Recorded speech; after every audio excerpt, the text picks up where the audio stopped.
नमस्ते दोस्तों। आज हाजिर हूँ एक नई मेहमान के साथ जिनका नाम है अल्पना भारद्वाज। इन्होंने अपना उपनाम अल्प रखा हुआ है। हिमाचल प्रदेश की रहने वाली हैं और इन्हें देखकर लगता भी है कि इन्हें हिमाचल का ही होना चाहिए था।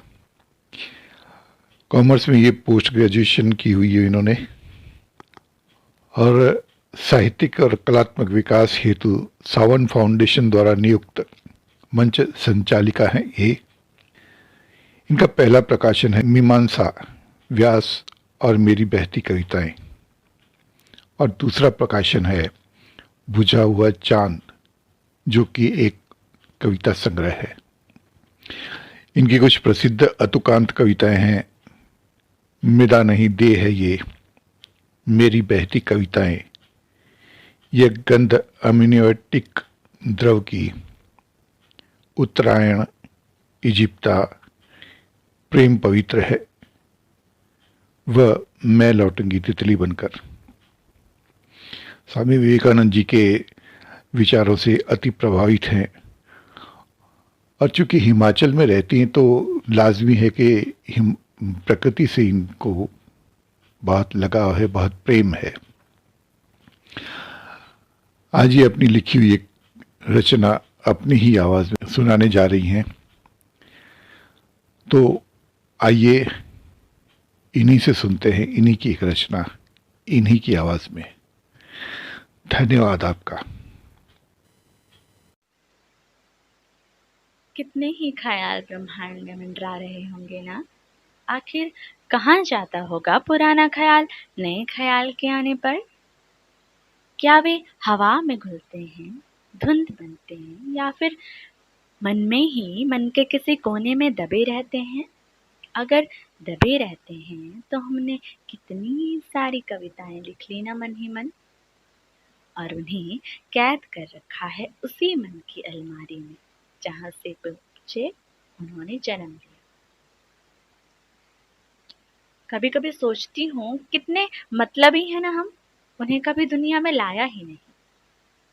मन में ही पैदा होते और मन में ही सारा जीवन व्यतीत करते और अंत में मर जाते।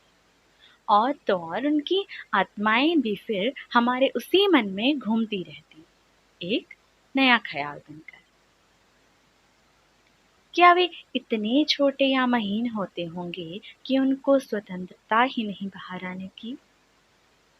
और कुछ ख्याल जो बाहर तो आते हैं, खुद में कुछ पूर्ण होते हैं और कुछ नहीं। अब ऐसा तो है नहीं ना सभी स्वीकार्य हों, कुछ दुत्कार भी तो दिए जाते हैं।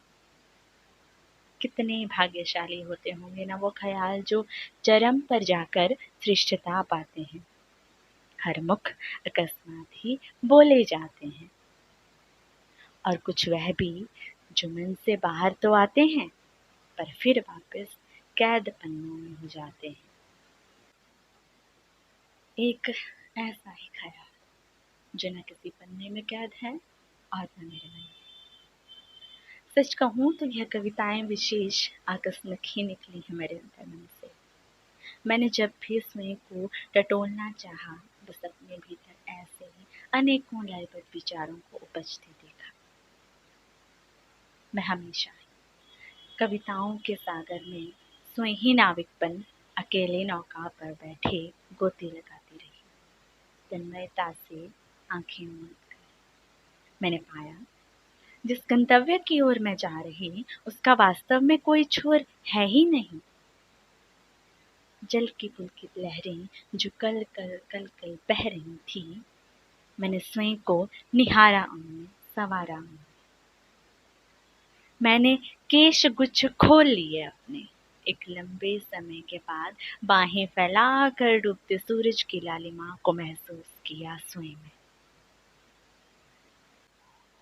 एक चटकीली अधूरी सी किरण ने मेरी आंखों को छुआ, धीरे से, हल्का सा गर्दन को छूती हुई बाईं तरफ से मेरे नितंब तक फैले लंबे बालों को स्पर्श करती वह जलधारा से जा मिली। यह होते ही सांझ बेला में शंखनाद फूट पड़े। मेरी आंखें एकाएक बह गई। अनुभूति हुई मेरे अंतर्मन में पल रही सभी निर्जीव कुंठित कविताएं बोल उठी। मैं भरे गले से सहसा गा उठी।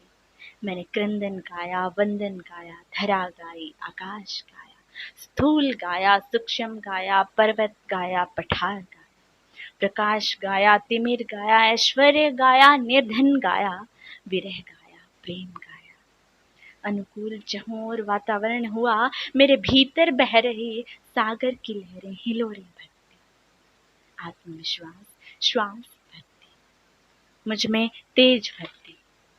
मैंने अपनी सभी कविताएं जो निकली थी मेरे अंतर्मन से ही सरिताएं बन सागर में बहा दी, पूरे मन से, अमादक हृदय से। अब यह ना अनंत काल तक बहती रहेंगी पृथ्वी की अनेकों शिराओं में, छोटी छोटी छोटी छोटी नदियां बन, और फिर सूर्य के आकर्षण से वाष्प बन बादल बन उठेंगी और फिर बहेंगी, बनकर बूंद बारिश भिगोने तन तन, भिगोकर समस्त जीव निर्जीव को वापस समा जाएंगे सागर में। और इस तरह मेरी कविताएं सदैव ही बहती रहेंगी और बुझाएंगी निर्मोही प्यास, निस्वार्थी लेकर जन्म अनंत आकांक्षाओं की। धन्यवाद आपका।